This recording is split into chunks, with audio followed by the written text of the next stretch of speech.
step-by-step tutorial on how to apply our hydrogel patches.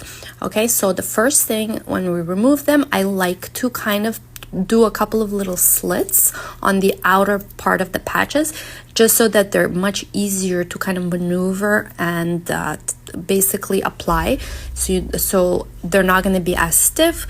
They're going to be easier to kind of adjust to the client's eye shape. Okay, so then what I'm going to do is I'm going to remove the sticky part, and then I'm going to, with the index finger on the right hand, pull the cheek a little bit down.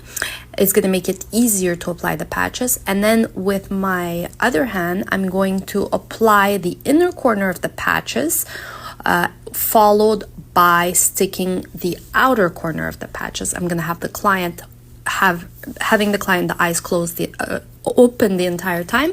Then the client is going to close their eyes, and then I'm going to lift up the client's eyelid very lightly and just make sure if there's any bottom lashes that are peeking out from under the patches, I'm going to tuck them in with a micro brush. And I'm also going to make sure that the patches are not touching the waterline.